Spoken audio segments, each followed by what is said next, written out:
અત્યારે અધિક માસના ઉપવાસ ચાલે છે, તો તેના ઉપવાસમાં ખાઈ શકાય તેવા ફરાળી બટેટા વડા આજે આપણે બનાવીશું, જે તેમાં એક સિક્રેટ વસ્તુ ઉમેરીશું જેનાથી તમારા બટેટા વડા ફાટશે પણ નહીં અને તેલમાં તળશો ત્યારે ફૂટશે પણ નહીં, તે રીતે બનાવીશું।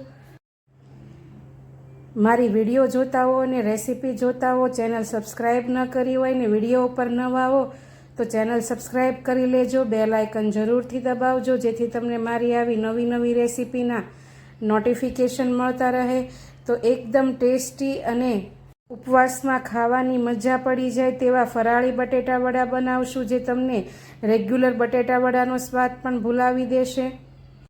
તો ચાલો રેસીપી ચાલુ કરીએ। આપણે ફરાળી બટેટા વડા બનાવવા માટે મેં અહીં 4 નંગ જેટલા મોટા બટેટા લીધા છે અને વજનમાં જોઈએ તો 500 ગ્રામ જેટલા બટેટા લીધા છે। ધોઈને સારા પાણીએ તેને ચોખ્ખા કરી લીધા છે। પછી વચ્ચેથી 2 ભાગ કરી કુકરમાં એડ કરી સ્વાદ પ્રમાણે મીઠું અને જરૂર પૂરતું પાણી નાખીને પ્રેશર કુકર બંધ કરી હાઈ ગેસની ફ્લેમ ઉપર આપણે 3 વિસલ કરી લેવાની છે। 3 વિસલ થઈ જાય એટલે ગેસની ફ્લેમને આપણે બંધ કરી દઈશું અને પ્રેશર નીકળી જાય એટલે બટેટાને કુકરમાંથી બધું પાણી નિતારીને એકદમ કોરા કરી લઈશું। બટાટા આવી રીતે ચપ્પુ આખી અંદર નીકળી જાય તે રીતે બાફવાના છે, અંદરથી કાચા ન રહે તે જરૂરથી જોવું। બટેટા કોરા કરી લીધા પછી તેને આપણે એકદમ ઠંડા પડવા દેવાના છે અને ઠંડા પડી ગયેલા બટેટાની આપણે છાલ ઉતારી લઈશું। હવે મિક્સિંગ બાઉલમાં બટેટા લઈ આપણે તેને આવી રીતે ફોર્કથી કે પછી મેશરથી મેશ કરી લેવાના છે। તમે જુઓ તેમ સહેલાઈથી મેશ થઈ જાય છે બટેટા, તો આટલા જેટલી બાફવા। હવે તેમાં આપણે સ્વાદ પ્રમાણે મીઠું એડ કરીશું, અડધી ચમચી જેટલો સંચળ પાવડર, અડધી ચમચી જેટલા મરી એડ કરીશું જેથી બટેટાના વડા પચવામાં આસાની રહે। 1 ઇંચ જેટલો આદુનો ટુકડો ખમણીને એડ કરી દઈશું। 2 નંગ જેટલા લીલા મરચાંને ઝીણા સમારીને એડ કરીશું। અડધી વાટકી જેટલા ઝીણા સમારેલા લીલા ધાણા અને 1 ચમચી જેટલું જીરું એડ કરીશું। જો તમે તલ ખાતા હો તો તલ પણ એડ કરી શકો ફરાળમાં। અને 1 લીંબુનો રસ અને 1 ચમચી જેટલી ખાંડ એડ કરીશું। ને હવે આપણે જે સિક્રેટ વસ્તુ કીધી હતી તે ઉમેરીશું।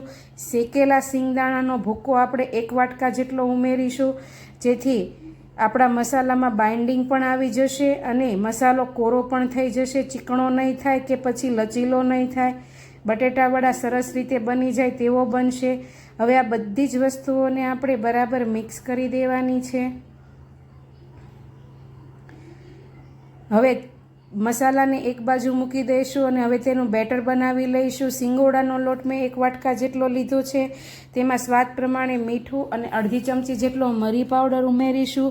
મસાલાને ચમચીથી બરાબર મિક્સ કરી આપણે તે જ વાટકાના માપથી અડધો વાટકો પાણી લીધું છે અને તેને આપણે બેટરમાં એડ કરીને ધીમે ધીમે મિક્સ કરીને ઘટ્ટ બેટર બનાવી લેવાનું છે। બેટર થોડું આપણે પતલું નથી રાખવાનું, ઘટ રાખવાનું છે। તમે જુઓ તેમ અડધા વાટકામાં પણ મેં 2 થી 3 ચમચી જેટલું પાણી વધાર્યું છે। આવી રીતે ચમચીથી એક ધાર થાય તેવું ઘટ બેટર બનાવવાનું છે, એકદમ પતલું પણ નહીં અને જાડું પણ નહીં।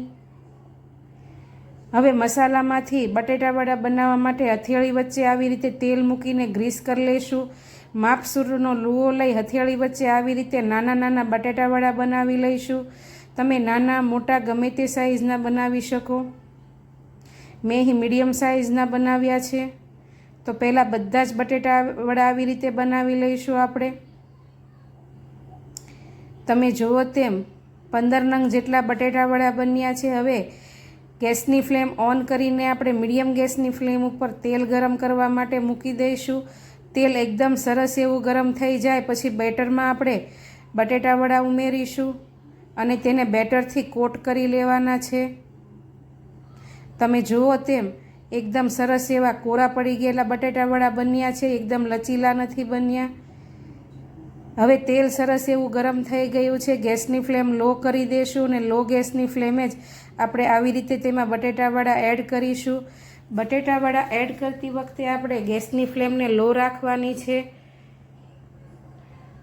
બટેટા વડા એડ થઈ જાય એટલે પછી ગેસની ફ્લેમને આપણે હાઈ કરી દઈશું અને હાઈ ગેસની ફ્લેમ ઉપર આપણે 3 થી 4 વખત આવી રીતે ફેરવીને બટેટા વડાને ફ્રાય કરી લેવાના છે। બંને બાજુ ફેરવી પછી એકદમ ગોલ્ડન કલર આવે ત્યાં સુધી આપણે આવી રીતે ફ્રાય કરવાના છે. લગભગ 5 મિનિટ જેવો સમય લાગશે. તળાતા થોડી વાર લાગશે, પણ બહારનું પણ એકદમ ક્રિસ્પી થઈ જાય અને ગોલ્ડન કલરનું થઈ જાય ત્યાં સુધી ફ્રાય કરવાનું છે. તો તમે જુઓ તેમ ચણાના લોટના જે આપણે વડા બનાવીએ છીએ તેવા જ વડા બનીને તૈયાર થઈ ગયા છે, એકદમ ક્રિસ્પી અને ફૂલેલા ફૂલેલા. તો જો તમે ક્યારે બટેટા વડા આ રીતે ન બનાવ્યા હોય તો એકવાર જરૂરથી ટ્રાય કરજો. તમારા બટેટા વડા તેલમાં ફૂટી જતા હોય તો આ રીતે સિંગદાણાનો ભૂકો નાખીને એકવાર જરૂરથી ટ્રાય કરજો. મારી રેસીપી કેવી લાગી તે કોમેન્ટમાં જરૂરથી બનાવજો. તો તમે જુઓ તેમ ગરમા ગરમ બહારથી ક્રિસ્પી અને અંદરથી સોફ્ટ ઉપવાસમાં ખાઈ શકાય તેવા બટેટા વડા તૈયાર છે.